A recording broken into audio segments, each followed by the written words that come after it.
All right. I would like to give you now a crash course in the resources, some of the resources available to you as you pursue the subject of Oxfordian authorship.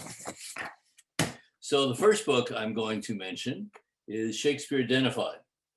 This new edition was edited by Jim Warren, who is quite the scholar, and it's very well annotated, brought up to date, and it can form, if you haven't read it and don't have it, it can form the basis of your Oxfordian library. Jim doesn't need a hobby. He has all of this. He's got Shakespeare Revealed, which is the collected articles and published letters of J. Thomas Loney. And I got to tell you, going through it in a consistent basis is just fascinating. Shakespeare revolutionized the first 100 years of Loney's work and the impact of Loney's work, also edited by Jim. Is a remarkable collection of material. And finally, we have Shakespeare Investigated, which was the earliest work that looked at the responses, positive and often very negative, to Loney's theory and the Shakespeare Fellowship. So I know what you're thinking. You're thinking, Bob, that's all very nice, but that's history. I need a contemporary biography. Well, if I got a book for you, I got to figure this out here. Shakespeare by Another Name by Mark Anderson, get his name there, is a wonderful biography written a few years ago. And it really sets the scene and gives you the cultural connections to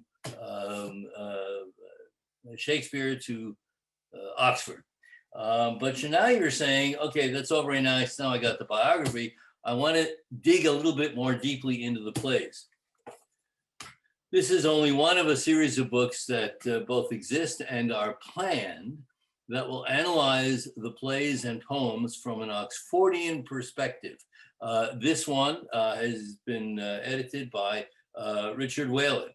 And I'm giving a presentation in middle of Virginia in about 3 weeks, and I've been thumbing through it. This is a book that takes a look at the Tempest. It was written by Roger Strittmatter and Lynn Kositsky, and it takes a look at false information that has been parlayed to make it seem as if Oxford could not have written the Tempest. He did, and the book explains and demolishes that sense of false information. Another work by Strittmatter is the poems. It's one of a series, Poems of Edward de Vere, in which Professor Strittmatter analyzes each of the poems. And it's terrific. All right, you want to know, I hear you, you want to know about Shakespeare and Italy. How did he know so much? This is an interesting book. It was mentioned in Tom's talk. Richard Paul Rowe was an attorney living in Pasadena, and every summer he went to Italy and simply researched each of the plays. And his research is just remarkable. It made my wife an Oxfordian, and it's terrific. But now you're saying you want something shorter. You want tidbits, or at least shorter bites. Hank Whittemore has written a terrific book, 100 Reasons Shakespeare Was the Earl of Oxford. Many of you will understand what the graphic here is, a hand coming out from behind a curtain. But you just go anywhere, or you have a question and you want to know about the depth of dedications, or you want to know about a public letter for Cardenas Comfort, or Oxford the writer.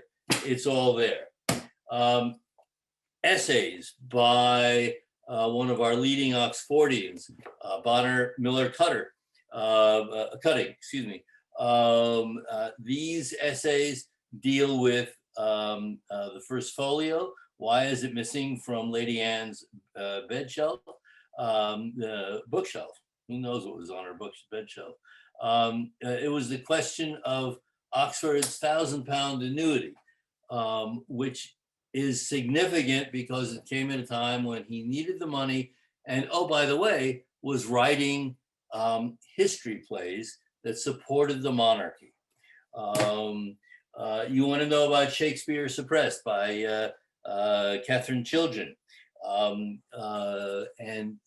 This goes over, provides a great deal of information about, as it says, the uncensored truth about Shakespeare and his work. Very detailed.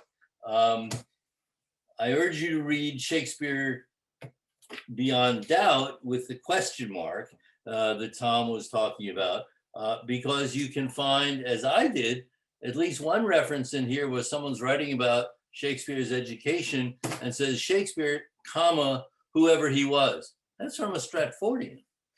You want to know about how early were the earliest Shakespeare doubts, the doubts about Shakespeare's authorship. They were very early. I'm going to get this for you exactly,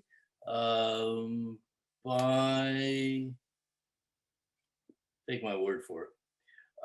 There were about 30 doubts expressed in the late 16th century about authorship. They were published, and contemporary authors have ignored them. You want to know about what membership in the Shakespeare Oxford Fellowship gets you?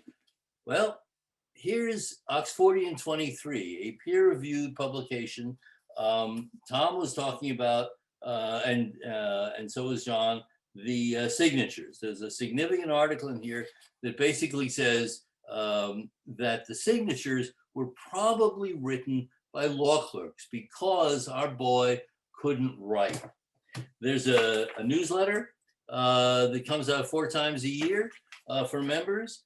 And there's the Shakespeare Authorship Sourcebook, which is going through a new edition, will be out soon, especially for teachers who want to both encourage skepticism, but also want to encourage their students to think and to write. Now, I am, through the magic of computers here, going to seek to share my screen so I can go over some websites with you. So hang on for this perilous ride. And here we are, amazingly. So this is the Shakespeare Oxford Fellowship website. I'm not going to dip into each section, but you can see that it's quite full. Video contest, skeptics, authorship videos, podcasts. I'll get to that in a second. We have news, we have publications, and what's significant here, if you're interested in research, is that the publications go back many years. They have been brought up to, not brought up to speed, but they have been incorporated in here, have been digitized, that was the word I was looking for, so you can do your historical studies. This tells you more about us. Speakers Bureau is very interesting, depending upon where you live anywhere in the United States and overseas. The organization can provide you with a speaker for your school or social club. Press, you can always donate. After all, we wouldn't be a nonprofit if we didn't ask. And there's a search button here. Scrolling down, the page will give you more information.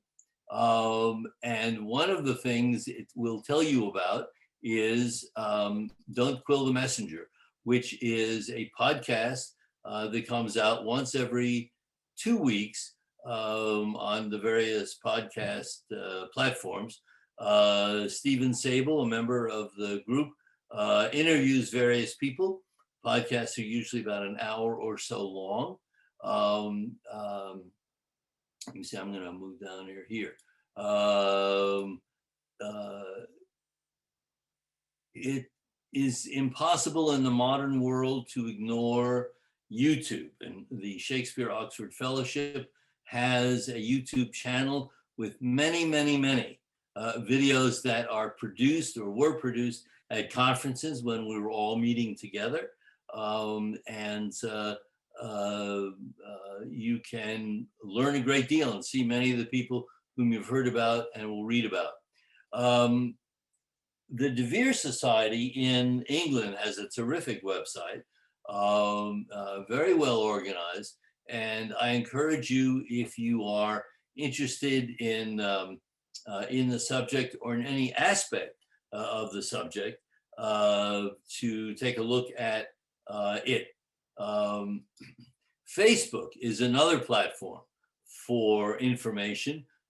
This is the Shakespeare Oxford Fellowship's basic website, which deals with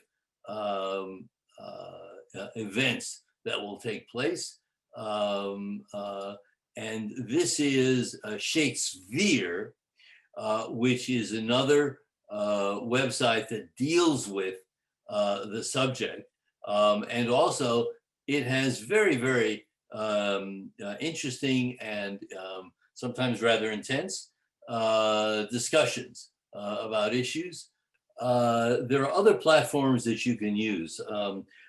There are films that you can investigate. There's Anonymous a number of years ago, a full-length feature.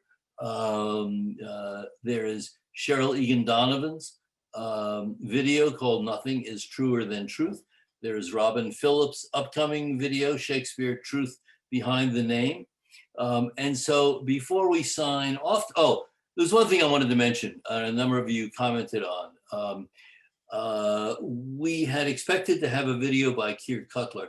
We had some technical problems with it. It's available both on YouTube and I believe through our website. I'm told that Nothing is Truer Than Truth is a feature-length documentary film available on Amazon. And if you haven't seen it, go see it. It's absolutely terrific. So the website is shakespeareoxfordfellowship.org.